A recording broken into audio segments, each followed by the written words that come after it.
Do you even know your place? Well, but I had to work late today. What's the point of a curfew then? Using work as an excuse? My husband yelled at me, as he usually did. The man who once rescued me from my loneliness through marriage. But years have passed, and that man is long gone. Still, I kept believing, hoping he'd someday return to the man he once was. Finally, I realized how wrong I was. Fine, have it your way. I can cut ties too, you know. I am not your slave. My name is Penelope. I'm 30 years old. I met my husband Alexander 3 years ago. I was grieving the loss of my parents at the time. Invited by a coworker, I reluctantly agreed to go to a party. That's where I met Alexander, an IT professional. He too seemed less than thrilled to be there. I didn't go out of my way to strike up a conversation, but that night, maybe because of job stress, I drank more than usual. Feeling unwell, I stepped outside for some fresh air. Wow, I definitely drank too much. As I rested outside, a voice from behind asked, You okay? I turned to see Alexander. Sorry, I just needed some air. I can take you home if you're feeling sick. Well, but... It's fine. Here, let me take your bag. I've already settled the bill. Wait, then let me give you the money for... It's fine. Can you manage a taxi? If not, we can walk. I was easily smitten back then.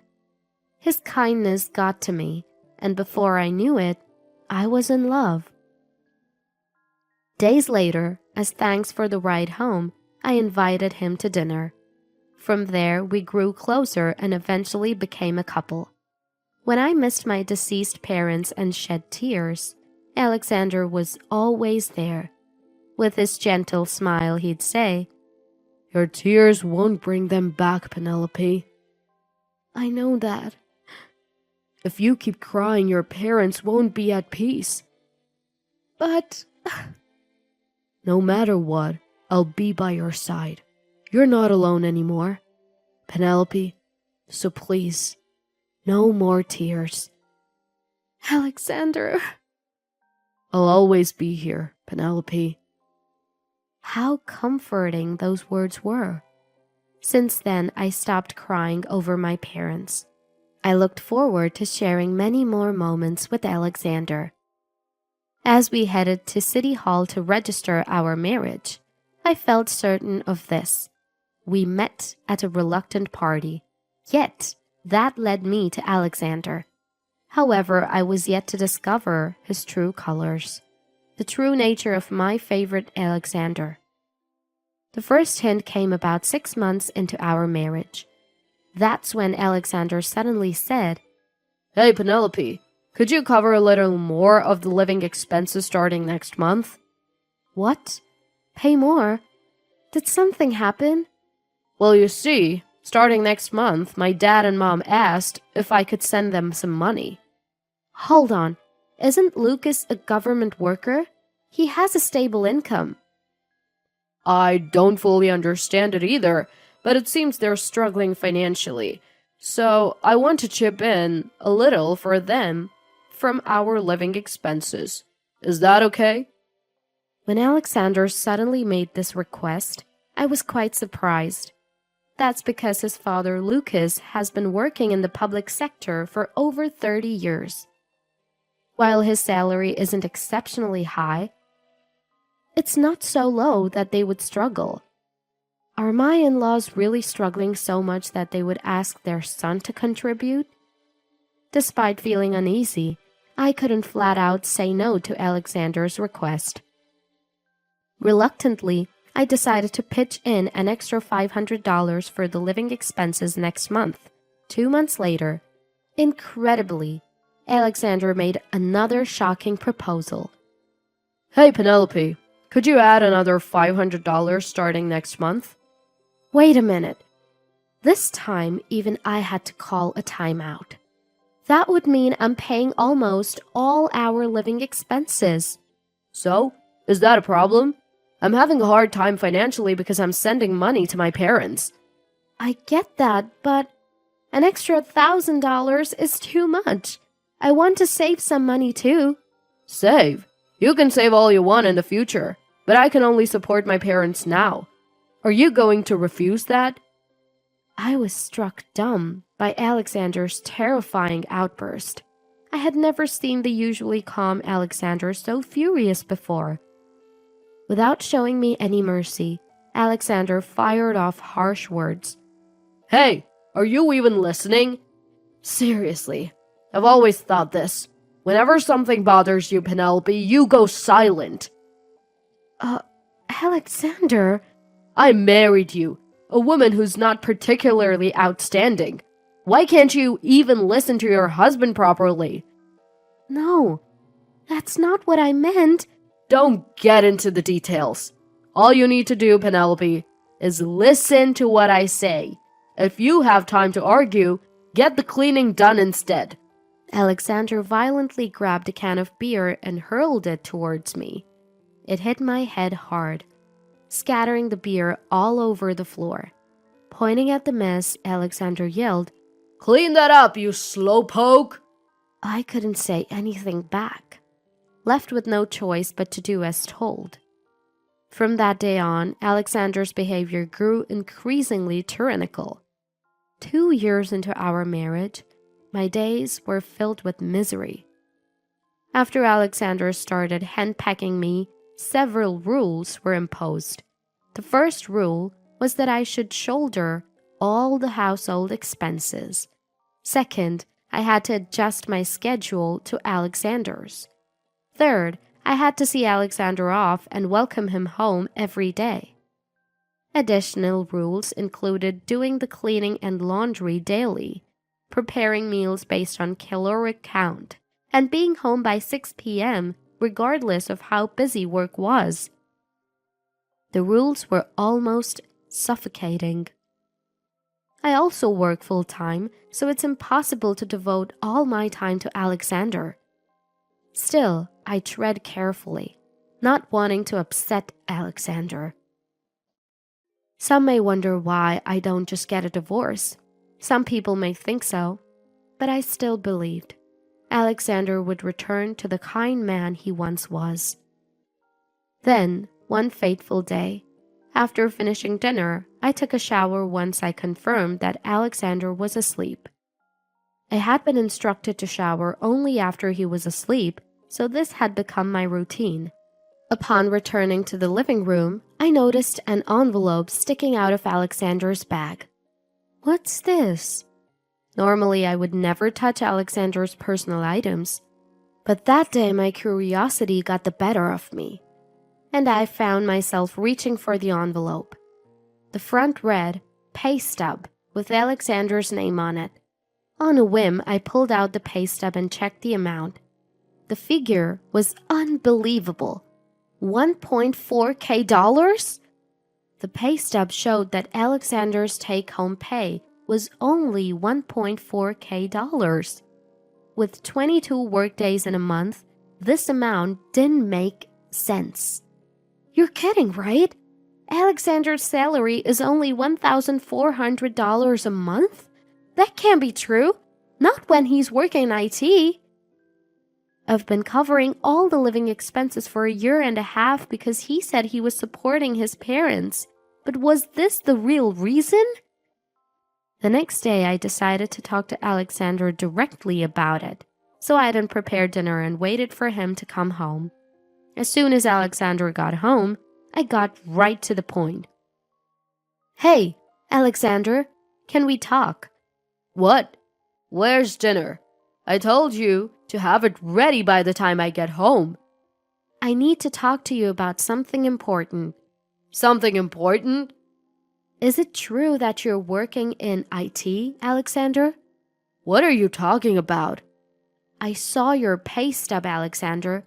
A take-home pay of $1,400 a month. Doesn't make sense for an IT job. Frustrated, Alexander let out a deep sigh. Why are you snooping around my stuff, Penelope? That's creepy. I'm sorry I snooped, but why lie? I didn't lie. You must have seen it wrong.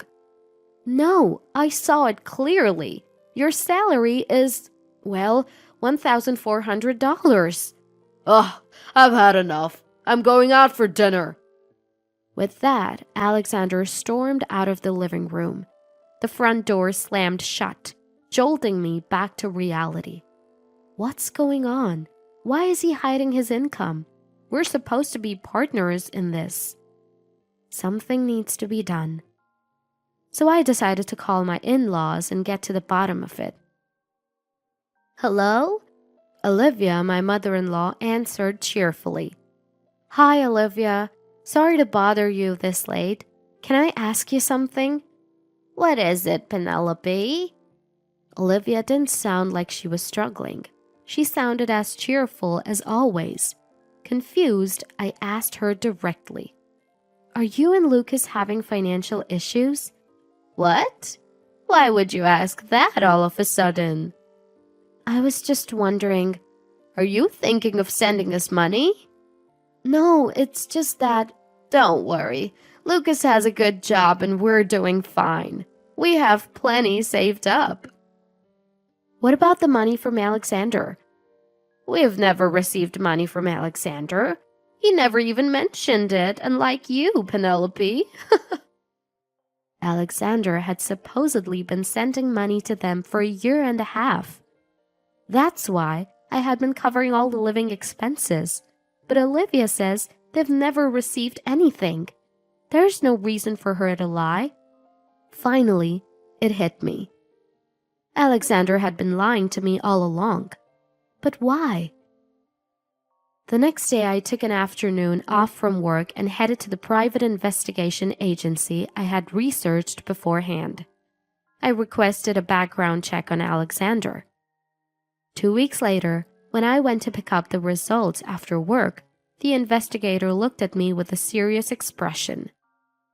Penelope, I'm sorry to say that Alexander does not work for an IT company. I figured. So, where does he work? He is a janitor.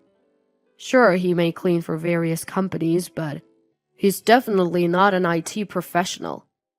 I see. My bad feeling had turned out to be true. Alexander had lied to me about where he was employed. I sighed deeply, and the investigator made a bitter face. What's wrong? I asked, and he began to speak slowly. Well, Penelope, there's one more thing we need to talk about. One more thing? Yes. Actually, what he told me was a devastating truth that I did not want to hear. I took the envelope with the investigation results and headed home, still in shock. It was 7 p.m.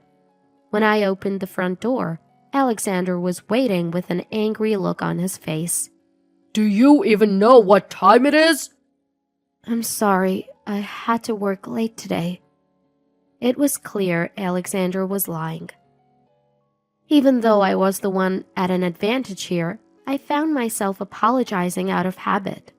Seizing the opportunity, Alexander raised his voice. Do you even know your place, Penelope? Today was overtime, so it can't be helped. What's the point of a curfew if you're gonna use work as an excuse? An excuse? That's not what I meant. What about my dinner? I'll divorce you if you neglect your duties.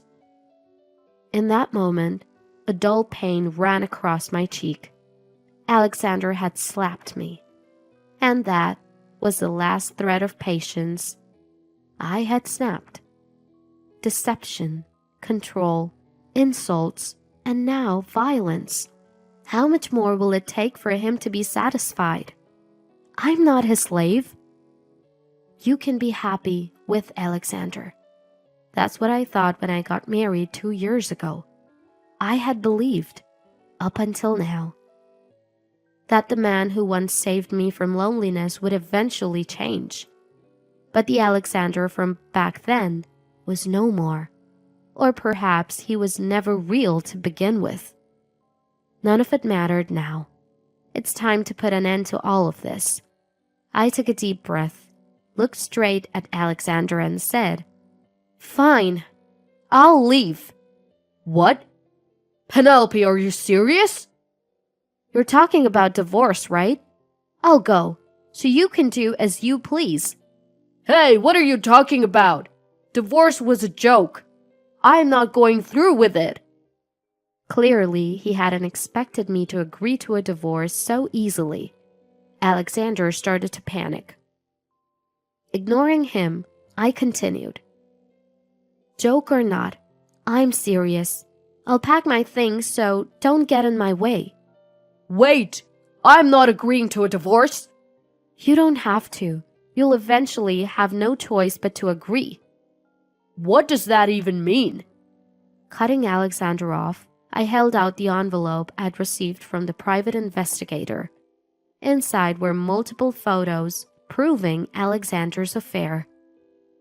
His face drained of color as I placed the photos in front of him. It was time to deliver the cold, hard truth. These are pictures of you cheating, right?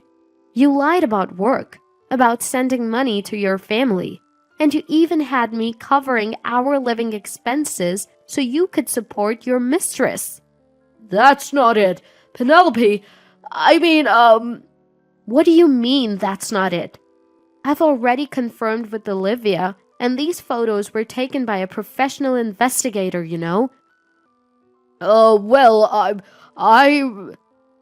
Alexander was clearly stumbling over his words. I was fed up with him. He was only thinking about saving his own skin. Time to put an end to this farce. I declared loudly. Who knew you'd turn out to be such a lowlife, Alexander? I was a fool for being deceived, but what you did is unforgivable. Lying, manipulating, cheating. You're the worst of the worst. How can you even live like that? Please calm down, Penelope. I'm sorry. Sorry? You expect me to forgive you now? All this time you've acted like a hand-picked husband while manipulating me like I'm some kind of maid. I'm sorry. Can we start over? Start over? Get real. You've got nowhere to run, Alexander. I'll make sure you hit rock bottom. Prepare yourself. My words must have hit home. He sank to his knees, groaning. Ignoring him, I packed my bags and left the house. I got a lawyer and divorced Alexander. I demanded $30,000 from him and $15,000 from his mistress, both as one-time payments. He tried to get financial help from Lucas, but was of course denied. It didn't end there. He got cut off from his in-laws' house after I told them the truth. His mistress dumped him too, and now Alexander had no one left to turn to. All that awaited him was a lonely, miserable life. But I had no sympathy for him. He got what was coming for looking down on people. As for me, I moved into my company's dormitory and started a new life. Commuting got easier, and it was comforting to have friendly colleagues in the same dorm. Though I now had a divorce record, I had zero regrets. What's more important is that I can live as myself. Being married isn't the only path to happiness. From now on, I'll live a life that I can be satisfied with.